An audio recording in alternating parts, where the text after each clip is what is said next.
You ever wake up to find your lake for sale online, without your permission, priced at $200 million and advertised as pristine family fishing property? Yeah, that happened. Then she called 911 to report me for illegal fishing terrorism, while I was teaching a retired couple how to tie knots. But when I found out her $1 million mansion driveway ran through my land, oh, me. The HOA power trip ran out of road, literally. Think she got what she deserved. Stick around cause this payback turns poetic. My name's Wesley Reed and 3 years ago, I inherited my grandpa's 15-acre ranch and the crown jewel, a bass-loaded lake so clean it could probably baptize your regrets. The roof leaked, the porch sagged, and the plumbing spoke in tongues, but that lake, it sang money. So I listed it on LakeShare, $50 a day to fish, bring your own pole, and for the love of trout, no littering. First customers, dream family, a couple and their 7-year-old daughter Emma, who'd been binge-watching fishing shows like they were Disney musicals. The kid called me 3 times to ask if the fish preferred red lures or peanut butter sandwiches. I thought I'd found paradise with a side hustle. Then came her, Janice Larimore, president, full-time menace, and part-time alarm clock for Satan. She sent me an email with more caps lock than a keyboard should legally allow. Cease and desist immediately or face legal and moral consequences. That was the subject line. I replied with a satellite map showing my land was a solid half-mile outside their HOA, but Janice treats facts like vampires treat sunlight. That night, at 11 p.m., she called my customers, not emailed, called. I woke up to a cancellation and a voicemail that sounded like Emma's mom was hiding in a panic room. She said we might get arrested. I can't risk it with my daughter. I could hear little Emma crying, asking if I was a bad man. I wasn't angry. I was something worse. Personally deflated, like a hot air balloon with a slow leak and no scenery to float over. But Janice didn't stop at bedtime scare tactics. No, She uploaded a photo of my house with the caption, "Illegal business endangering our children." She made me the suburban version of a most wanted poster. 300 likes, 80 shares, in a comment section that read like a conspiracy subreddit. One man said I was probably running a fish cartel. A woman called me bait for predators. Bookings vanished. My app suspended my account for safety concerns. Overnight I went from lake entrepreneur to unlicensed swamp villain. The HOA didn't own me, but Janice, she owned the rumor mill, and it ran 24/7 with no filter and a full tank of crazy. Then came the sirens, not one cruiser, 5, I was teaching an older couple how to tie fishing knots when the sheriff pulled up like we'd launched missiles from the dock. Janice popped out from behind the SUVs like she was auditioning for Law and Order. HOA edition. She pointed at me and screamed, "That's him! The domestic training camp leader." A deputy cautiously approached while Margaret clutched her tackle box like it was a holy relic. "Sir, we received reports of suspicious activity involving senior citizens and watercraft." I stared at him like he'd just declared fish were aliens. Then came the moment of pure HO madnessy. Janice shoved past the cop and yelled, "Check the lake! He's probably hiding contraband under the catfish!" Deputy Rodriguez looked me dead in the eye. Sighed the way men sigh when their job involves sorting reality from HOA fairy tales and said, "Sir, I apologize. Fishing is not a felony." Margaret nodded furiously like she was defending the honor of trout. They left without writing a citation, but the damage was done. My guests packed up faster than a garage sale in a thunderstorm. I stood there, watching my future evaporate like mist over a lake I technically owned but couldn't afford to keep. Tom, my 70-year-old neighbor and honorary county historian, showed up 10 minutes later with a laptop older than most marriages. "Boy," he said, "you ever wonder why Janice always parks her Tesla at my place instead of using her own driveway?" I blinked. "Never thought about it." He cracked open the laptop like it was a treasure chest. "Well, maybe you should. Because that driveway, it ain't hers. Ever had someone try to bury you only to realize you owned the shovel? Tell me your best reversal story." The first time I realized I had a real enemy was when Linda the chicken got evicted before I did. Poor thing just wanted to peck worms in peace. But Janice, the HOA president with a heart colder than a meat locker, called her a biohazard in feathers. Next thing I knew, my social media was flooded with a post titled, "Beware the Illegal Chicken Man of Willow Hills," which, I'll admit, would be a great band name if it hadn't cost me my business, my peace, and almost my sanity. It all started 2 years ago when I let the internet guy install a cable box and, apparently, an HOA contract disguised in font size 6. Janice had been eyeing my ranch ever since, but I didn't know that until I got a cease and desist email written in Comic Sans. You ever been legally threatened in Comic Sans? That's how you know your enemy's both dangerous and unhinged. I pulled up the boundary maps and realized I wasn't even in the HOA. I lived a quarter mile outside their jurisdiction. So I printed the emails, the maps, and the county records, and kept them in a folder labeled, Receipts, me. Because Janice forgets, but truth doesn't travel nearly as fast as gossip wrapped in HOA stationery. That's when Janice hit the gas and launched her campaign of suburban warfare. She posted a Google Street View screenshot of my front gate with a caption, Unlicensed commercial activity threatens our children. It got 387 shares, 92 comments. Me and one old lady who said she knew I looked like a drug mule. I lost 6 fishing clients in 48 hours. One mom emailed me saying, we can't expose our daughter to whatever it is you're doing. I replied with a photo of a largemouth bass and said, Mom, that's all we're catching out here. I tried to reason with Janice, sent her polite emails, left voicemails, even dropped off a plate of lemon bars with a note that said, Let's talk, not sue. She returned it with a post-it that read, Seize and bake. Then she called my customers at 11 p.m. and told them I was under investigation for terrorism. Mom, I fish. I'm not out here plotting the end of civilization with trout and tackle. My business crumbled faster than her Botox during a heat wave, the final straw. A family canceled and said their daughter cried because she thought I was going to jail. That hit harder than the lost income. It hit my soul. That night, I sat on my porch, me feeling like a cartoon villain with a fishing pole. That's when my neighbor Tom walked over, holding 2 beers and a folder thicker than Janice's delusions. He handed me one and said, Son, want to see where her driveway really starts? I blinked. You mean like emotionally? He smirked and flipped open a county map from 1978. Nope, I mean legally. My eyes followed the parcel lines, and then it hit me like a bass boat to the shin. Janice's $3 million driveway didn't actually touch public road. It ran right across my inherited land. Even a lie told loud enough can drown out the truth, until the receipts show up with aerial imagery and a notary stamp. That night, Tom leaned back in his chair, tipped his beer toward the map, and grinned. Let her keep swinging that clipboard. She's about to hit a wall. Janice once fined Tom $300 for owning the wrong shade of trash bin. Not the wrong brand, the wrong shade. Apparently, desert sand wasn't beige enough for the covenants of whatever alternate reality she ruled from. So when Tom pulled out a county map older than her last marriage and said, Well, looky here, her driveway sits on your land, it felt like the HOA gods were finally handing us a golden pitchfork. That woman had been trespassing every single day for 30 years and charging me for it.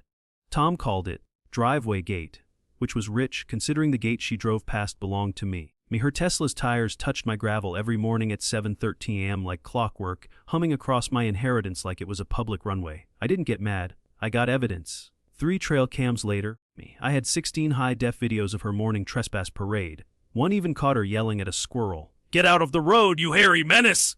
It squeaked from the recording. The HOA queen, folks, terrified of squirrels and allergic to property lines. But it wasn't just the footage, it was the parcel. Lot 52C. Tom pulled it up like it was a winning lottery ticket. A tiny triangle of land connecting her mansion to the county road. And it wasn't even hers. Owner died, taxes unpaid, and it was headed straight to public auction. The listing was buried deeper than Janice's empathy, but Tom had friends in the clerk's office. Starting bed $6 400s, he said like he was announcing a Powerball number. I nearly fell off my porch. That land wasn't just valuable, it was leverage. Whoever owned it controlled her mansion's only legal access. I didn't tell Janice, not yet. I just nodded at Tom, cracked open a soda, and started planning. She'd taken my clients, my income, and my reputation. But she'd built her empire on a road that didn't belong to her. Now the ground beneath her patent, leather heels, was mine to take. And I was going to take it with receipts, witnesses, and maybe a folding chair for the grand finale. Don't start a war with someone who owns your only bridge. Tom kicked back and sipped his beer. Watching Janice drive by again. Auctions in 9 days, he said. Hope Janice packed her walking shoes. If someone unknowingly trespassed on your land, would you tell them? Or wait until it really mattered? The morning of the auction started like a horror film directed by Pettiness. All 4 tires on my truck were flatter than Janice's HOA empathy. Someone had even left a beige envelope under the windshield that read, Parking violation, HOA courtesy notice. Ma'am, this is a ranch. We don't have parking. I knew exactly who did it. The queen of compliance had struck again, with a box cutter and passive-aggressive stationery. But petty never wins in the long run, and I had uber and righteous rage on my side. The driver missed 3 turns despite having lived here his whole life. By the time I arrived at the courthouse, I was sweating like a turkey on Thanksgiving Eve. Janice was already seated front row, decked out like she was hosting a gala for hedge fund villains.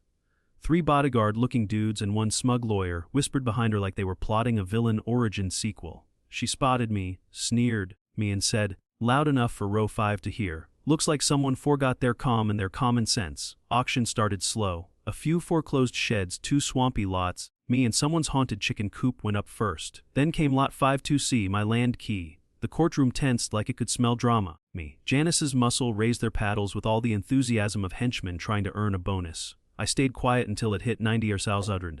Then I cleared my throat, raised my paddle, and said, "Me 150,000, like I was ordering a steak medium rare, with a side of poetic justice." The room froze. Janice turned around like someone had unplugged her Botox. "He doesn't have that kind of money!" "Me check his finances." Her lawyer leaned in and whispered something with the confidence of someone who charges $600 an hour to say, "We'll have a backup plan." Then he smirked and said 5 words that sounded like a legal sneeze. Historic. Roads Preservation Act. Of 1893. Now, me. I didn't know what that meant yet. But anytime someone weaponizes a century-old law, you can bet it's about to get shady. And when the lawsuit arrived at my doorstep 2 days later, it came with a map that looked like it had survived the Civil War. Apparently, Janice's new strategy was to declare her driveway a federal artifact. Revenge tastes better when it's under budget, especially if it blocks a Bentley. That envelope hit my porch like a brick. Inside, a map older than my truck and twice as questionable. What would you risk everything to outbid someone for? The emergency HOA meeting looked less like civic duty and more like the Met Gala for suburban control freaks. Janice had hired a lighting crew. She brought snacks labeled Justice Cookies and wore a pantsuit so aggressively red it could stop traffic in 3 counties. The projector screen read, "Wesley the Predator. A suburban threat assessment." And I, God help me, was the main attraction. She opened with a PowerPoint more dramatic than a Lifetime movie marathon. Slide 1, me, blurry and blinking. Slide 2, me, a gas station receipt where I bought candy bars, zoomed in with a red circle like I'd just pulled off a heist. Slide 3, AI, edited footage of me walking past a playground. Me, slowed down and filtered like a crime documentary. Janice's voice dripped with fake concern as she narrated. Me, this man pays in cash to avoid a digital trail. Someone in the back audibly gasped like I'd robbed a kindergarten. Then a woman shouted, "He bought gummy bears, and sore patch." Me, that's not normal. That's when I stood up, quietly, calmly, and plugged in my laptop. Janice tried to block the HDMI port with her elbow like a goalie in pearls, but I slipped around her and hit play. First clip, her Bentley crossing my land every morning at 7:14 a.m. Second, her yelling at a mailman for parking too close to her tulips. Third, satellite maps, property lines, me, and a nice aerial view of trespassing that even a goldfish could understand. The room flipped like someone had swapped the script. Tom stood up with a vengeance that had been aging like wine. "She fined me $800 for a mailbox 2 shades too creamy." Another neighbor yelled, "She measured my lawn with a ruler." Me, a rollout. The HOA president's fan club disbanded faster than you could say, or mandatory dues. Janice yanked the microphone, knocking over the projector, and shrieked, My father's ghost will haunt your deed." Then she kicked over a chair like a raccoon in a wine bar and stormed out into the night. Facts don't need a slideshow. They just need receipts and a working HDMI cable. Tom leaned in, smiling like a man who'd waited decades for dessert. Me, you ready for the part where the government forgot something important in 1966? Ever seen someone lose a crowd they thought loved them? Tell us in the comments. And don't forget to subscribe before your HOA fines you for non-participation in community drama. The official lawsuit was delivered like it had just won Best Drama at the HOA Awards. Gold-trimmed envelope, wax seal, and a cover letter quoting Thomas Jefferson. Janice's lawyer, who looked like his hobbies included suing grandmothers and drinking legal ink, claimed that her driveway was a protected historical road, thanks to a map from 1890 that appeared more photoshopped than her profile picture. I stared at it for 10 minutes trying to find a single road that wasn't hand-sketched in crayon. For 2 days, I genuinely thought she might win. I was one eviction notice away from applying for a job at the gas station she filmed me in. Tom came crashing into my garage like a conspiracy theorist with receipts. 1966 boy, me. That flood washed more than roads. It washed away her whole argument. He held up a brittle county decree with 7 signatures and a state seal that hadn't been used since disco was fashionable. Turns out, me, the historic road, Grace, sorry Janice, was clinging to had been legally discontinued after the Great Flood. Public use revoked. Access terminated. Spirit of Abraham Lincoln officially not involved. Me. It was like discovering her legal nuke was a soggy bottle rocket. That night, Janice launched a live stream titled, Bringing Justice to the Wild West of Property Law. She stood in her marble foyer holding the 1890 map like it was the Constitution. This road has been in use for generations, she declared. I am a steward of American history. And just as her 40,000 viewers swooned, I knocked on her door with Tom and a high-resolution scan of the 1966 road-killing resolution. I held it up to her livestream like it was a holy artifact. This was signed 57 years ago. Your road's been deader than disco. Janice choked, not metaphorically, actually choked me, on what I assume was a gluten-free protein bar. The livestream caught her hacking, tripping over her potted ficus, and yelling off screen, "Me? This is a deep state conspiracy?" The comment section exploded like popcorn in a fire pit. Karen down. Plot twist! Someone get her a lawyer and a lozenge! Meanwhile, Tom leaned into the frame. He tipped his cowboy hat and said, "That's for the mailbox fine, you beige witch. Don't quote history unless you've read all the footnotes. Especially the one that says, discontinued, me, permanently." Janice ended the stream sobbing into her HO binder as a viewer count hit 50,000. But the real twist, the county had one more document, and it involved unpaid rent for 30 years. What's the best thing you've ever proved with paper? Drop your courtroom mic moments below, and hit subscribe before someone claims your driveway was sacred tribal land. She could have left with dignity, but Janice decided to livestream her final HO Zoom like it was a royal farewell. She wore a sequin sash that read "President Forever," and opened by blaming her downfall on a covert suburban alliance of anti-Petunia radicals and lawn gnome anarchists. At one point, she actually shouted, "This is a digital coup led by vegetable garden extremists." 30 seconds later, someone from the neighborhood had already turned her speech into a remix on TikTok. Janice V's The Tomatoes hit 100K views before the HOA even finished voting. Wesley didn't gloat, okay, maybe just a little. He stood outside sipping iced tea while Janice's U-Haul rolled past, pulled by a driver who looked like he regretted accepting the job. A dozen neighbors stood in solidarity, not with signs or pitchforks, but with tomatoes. Homegrown, ripe, and held gently like truth bombs. We figured it was poetic, Tom said, holding a basket labeled, "Compost Queen Tribute." One neighbor dropped a tomato with a sticky note that read, "Thanks for the manure. Now our cucumbers are famous." The new HOA board was elected in under 10 minutes. Policies were shredded like bad credit offers. Everyone forgiven, dues cut by 40%, and a special clause added, no future president may own more than 3 cats or any clothing with the word "boss" in rhinestones. The air felt different, lighter, freer, like the neighborhood had just shed a decades-long rash. Wesley's inbox went from death threats to pie invitations. Apparently, nothing says, "We misjudged you," like a surprise rhubarb. But then came the twist. 3 weeks later, she came back. Not in disguise or stealth. No, Janice strutted back in broad daylight wearing a dollar store disguise, giant sunglasses, a scarf, and a t-shirt that said, "Not Janice." She dropped off a package on Wesley's porch and disappeared like a possum in the night. Inside the box, one of his old fishing lures, a tomato plant clipping, and a handwritten note, "You win this round. But OA queens never die. We reincarnate as zoning consultants. Fear can build a following, but compost builds community, and sometimes viral vegetables." The tomatoes she left behind, they grew like wildfire, which made what happened at the county fair even juicier. Would you throw a farewell party for your neighborhood villain, or send them off with vegetables in poetic shade? Comment your favorite final act of revenge. And don't forget to like, subscribe, and protect your lawn gnomes. They remember everything. It was a Tuesday, the kind of Tuesday where nothing dramatic should happen, except apparently former HOA queens moonlighting as delivery drivers. I opened the door to see Janice standing there, holding a cardboard box in the weight of 6 months' silence. Her once glittery sunglasses now crooked, her ego dressed down in polyester and regret. She cleared her throat and mumbled, "This is a delivery for Wesley. Sign here, no sudden movements." I almost asked if she needed water, a hug, or GPS back to her self-worth. I signed the slip, handed her $5 and said nothing else. Not out of spite, just because sometimes silence hits harder than a lecture. She blinked, waiting for me to gloat or quote HOA bylaws back at her. I didn't. I let her walk back to that rust-dusted van like it was a parade float for humility. When the door clicked shut, I opened the package. Inside, a fishing hat I'd lost months ago, a jar of her old moisturizer, and a note, "You fertilized more than tomatoes, Wesley. You fertilized character." Touch A. Speaking of tomatoes, they thrive. Janice's 2-ton manure stunt had transformed my backyard into Eden with an attitude. Those plants grew like gossip in a book club, fast, dramatic, and impossible to ignore. I named the harvest batch, Redemption Salsa. Tangy, a little spicy, and with just enough kick to remind people that revenge tastes better when served on chips. We entered the salsa in the county fair. Took home first place. The judges said it had a certain righteous depth, We donated 100 jars across the community, each labeled "Made Possible by HOA Mismanagement."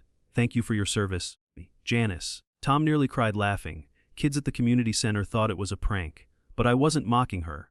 Me. I was honoring her unintentional gift, the one she dropped at my gate in a fit of rage and control.